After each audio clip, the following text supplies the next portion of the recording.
Hello hello hello hello hello and welcome back. नमस्कार। तो आज आपको मिलेंगे पूरे 16 नंबर अगले 8 मिनटों में, क्योंकि हम बात करने वाले थर्मोडायनेमिक्स और केटीजी पे। तो आइए करते हैं शुरुआत थर्मोडायनेमिक्स की।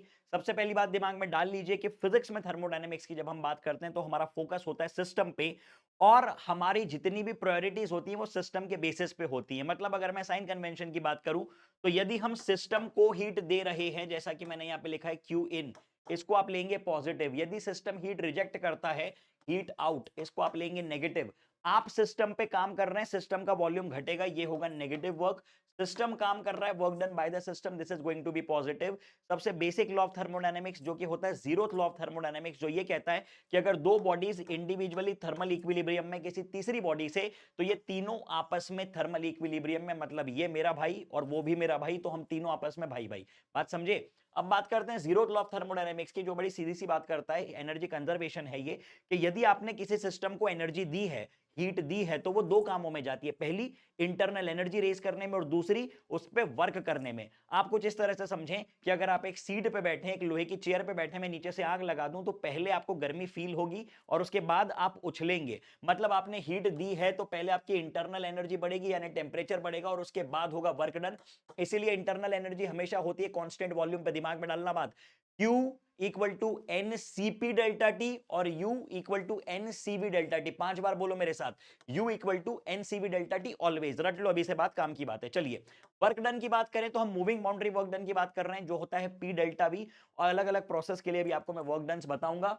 वर्क डन के लिए आपने बताया, अगर कंप्रेस आप कर रहे हैं तो सीधी सी बात है कि डेल्टा वी डिक्रीज हो रहा है, मतलब वर्क डन नेगेटिव है। अगर एक्सपांड आप कर रहे हैं तो डेल्टा वी इंक्रीज हो रहा है, मतलब वर्क डन पॉजिटिव है। इंटरनल एनर्जी के बारे में बताया कि ये पाथ इंडिपेंडेंट है, क्योंकि ये पॉइंट फंक्शन है, ये स्टेट फंक्शन है, ये स्टेट वेरिएबल है, ये डिपेंड करती है सिर्फ और सिर्फ टेम्परेचर पे। इसलिए यदि कभी किसी प्रक्रिया में टेम्परेचर कांस्टेंट हुआ तो इंटरनल एनर्जी का चेंज जीरो होगा। आई hope that the point is clear. तो यू का एक्सप्रेशन आता है F/2 nRT, जहां पे F है degree of freedom, capital N है number of molecules, small n होता है नंबर ऑफ मोल्स, और KB बोल्ट्जमैन कांस्टेंट, जो कई बार आप लोग देख के कंफ्यूज होते हैं, ये होता है R/Na। ठीक है, तो एक बार साइड हट रहा हूं, ये सारी बातें मैंने अभी समझा दी हैं, जो नहीं समझाई वो आगे वाली स्लाइड में समझाने वाला हूं। चलिए सुनते चलिए। हम बात कर रहे हैं पॉलीट्रोपिक प्रोसेस, एक जनरल प्रोसेस जो कि होती है पीवी की पावर एक्स कांस्टेंट। एक्स की अलग अलग वैल्यू रखोगे तो अलग अलग प्रोसेस मिलेगी। जैसे अगर मान लो मैं एक्स की वैल्यू रख दूं 0, तो ये बन जाएगा पी कांस्टेंट, जो कि आइसोबैरिक बनेगी, यानी प्रेशर कांस्टेंट। 1 रख दूं यहां पे तो पीवी कांस्टेंट, यानी टेम्परेचर कांस्टेंट, यानी कि आइसोथर्मल प्रोसेस। पीवी की पावर गामा कांस्टेंट, यानी कि एडियाबेटिक प्रोसेस, और इनफाइनाइट रख दूं पॉलीट्रोपिक इंडेक्स को, तो ये बन जाएगी आइसोकोरिक, यानी कि volume equal to constant process.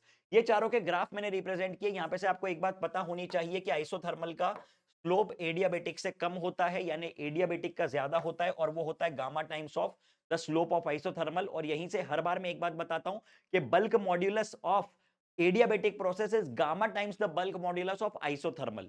तो एक बार फिर से मैं साइड में हट रहा हूं, अगली चर्चा आपके सामने है, ये ग्राफ्स मैंने बताए हुए हैं। ठीक है, आइसोथर्मल की अगर हम लोग बात करें, इसके लिए पीवी ग्राफ बनेगा कुछ ऐसा। अगर एक्सपांशन की बात कर रहे हो तो इधर बनेगा एरो, कंप्रेशन में एरो इधर बनेगा। ठीक है, अगर हम पीटी ग्राफ की बात करें तो टेम्परेचर कांस्टेंट है। अगर एक्सपांशन की बात करोगे तो ये ऐसा बनेगा, कंप्रेशन में कुछ इस तरह से बनेगा। अगर आप बात करो वीटी ग्राफ की, तो VT graph is this, expansion ऊपर, कंप्रेशन नीचे। आई hope that the point is clear. ये एरोस बहुत ज्यादा इंपॉर्टेंट है। आइसोबैरिक की बात करो, कांस्टेंट प्रेशर, ये बन गया एक्सपांशन, ये बन गया कंप्रेशन। बहुत बढ़िया। पीवी ग्राफ की आप बात कर रहे हो तो इसमें आपको मालूम है आइसोबैरिक में पीवी का वेरिएशन कैसा होगा। वीटी की अगर आप बात करो तो प्रेशर कांस्टेंट एक स्ट्रेट लाइन बनेगी। अब अगर आप लोग बात करो आइसोकोरिक ग्राफ की, दैट मींस वॉल्यूम कांस्टेंट, तो सीधी सी बात है कि पीवी ग्राफ कुछ ऐसा बनेगा, वॉल्यूम कांस्टेंट चेंज नहीं हो रही है। अगर आप बात करोगे पीटी ग्राफ की, तो ये स्ट्रेट लाइन बनेगी, क्योंकि PV equal to NRT. Okay, और वीटी ग्राफ बनेगा समथिंग लाइक दिस, स्ट्रेट। क्यों? क्योंकि वॉल्यूम है कांस्टेंट। चलिए चर्चा बढ़ा रहे हैं आगे। अगली बात आपके सामने आ रही है, किसी भी जनरल प्रोसेस के लिए आपने लिखा Q equal to U plus W, Q को आपने लिख दिया एन सीपी डेल्टा टी, इसको आपने लिख दिया F/2 nRT, और वर्क डन का आपने ये जनरल फॉर्मूला लिखा है। सर ये कहां से आया, ये क्या है, इसके बारे में भी मैं चर्चा करूंगा। अभी के लिए आप लोग सिर्फ मोलर स्पेसिफिक हीट का फॉर्मूला कुछ इस तरह से याद रखें, F/2 plus R/1 minus x. X क्या है? एक्स है polytropic index. Depending upon the process हम लोग एक्स की अलग अलग वैल्यू सब्सटीट्यूट करने वाले हैं। ठीक है, अब देखो जरा, Q को आपने क्या लिखा? NCP delta T. U को क्या लिखा? NCB delta T. क्यों? पहले ही पेज पे इसका रीजन मैंने बताया था क्योंकि specific heat sorry internal energy हमेशा चेंज होती है कांस्टेंट वॉल्यूम पे। W को nr डेल्टा टी। अब अगर आप फर्स्ट लॉ लगा दो तो आपको मिल जाएगा मेयर्स रिलेशन, जो होता है Cp minus Cv equal to R, और Cp बाय Cv को आप गामा लिखते हैं। इन दोनों को आप सॉल्व करेंगे, एक एक्सप्रेशन मिलेगा Cp का R gamma upon gamma minus 1, याद होना चाहिए। दूसरा बनेगा R अपॉन गामा माइनस 1। 5 बार बोलो Cp R gamma upon gamma minus 1, और ये R upon gamma minus 1। 5 minute हो चुके, चलिए अभी भी समय बचा है, चर्चा बढ़ा रहे हैं आगे। अगर हम लोग बात करें डिग्री ऑफ फ्रीडम और गामा के रिलेशन की, तो गामा होता है F plus 2/F। Degree of freedom mono atomic की होती है 3, डायटोमिक की होती है 5। और अगर गामा की बात करें तो ये बन जाएगा 5 प्लस 2 बटा 3 प्लस 2 बटा 3, यानी कि 5/3, और डायटोमिक के लिए 7/5। ओके, ये रिलेशन याद रखना, यहां से आ रहा है हमारा रिजल्ट। तो मोनो एटॉमिक के लिए डिग्री ऑफ फ्रीडम 3, Cp की वैल्यू 5r/2, Cv की वैल्यू 3r/2, और गामा की वैल्यू 5/3। सिमिलरली डायटोमिक का डेटा दिया हुआ है, रटा हुआ होना चाहिए, सवालों में काम आता है। चलिए अगला स्लाइड आपके सामने आ रही है ये।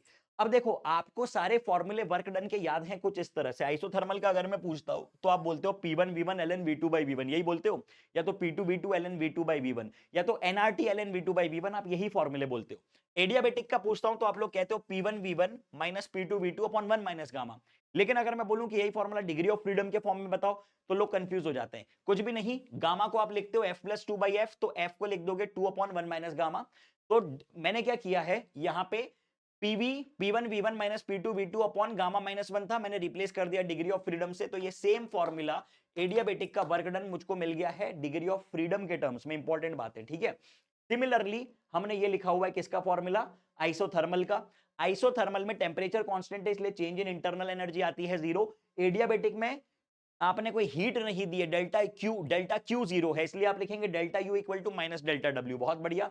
अगर आप बात करो आइसोबैरिक प्रोसेस की, प्रेशर कांस्टेंट है work done P delta V, आपके सामने लिखा हुआ है। Okay, I hope that the point is absolutely clear. आइए चर्चा बढ़ाते हैं आगे। प्रोसेस आइसोबैरिक, आइसोबैरिक में क्या होता है भैया, प्रेशर कांस्टेंट है। प्रेशर कांस्टेंट है तो आप क्या लिखेंगे, वर्क डन को, आप लोग वर्क डन को क्या लिखेंगे, सॉरी वर्क डन को लिखेंगे P delta we. Work done को आपने लिख दिया पी डेल्टा वी, और ये एक्सप्रेशन आपके सामने आ गया है कुछ इस तरह से। ओके, अगर आप आइसोकोरिक की बात करोगे, आइसोकोरिक के लिए आपको पता है कि वर्क डन 0 होता है, पूरी की पूरी हीट जो देते हुए इंटरनल एनर्जी में जाती है। तो ये आपने लिखा हुआ है Q equal to internal energy F/2 nr delta T. अगर आप आइसोथर्मल की बात करो तो आइसोथर्मल में कोई इंटरनल एनर्जी का चेंज नहीं होता है, जो पूरी की पूरी हीट होती है वो वर्क डन में जाती है।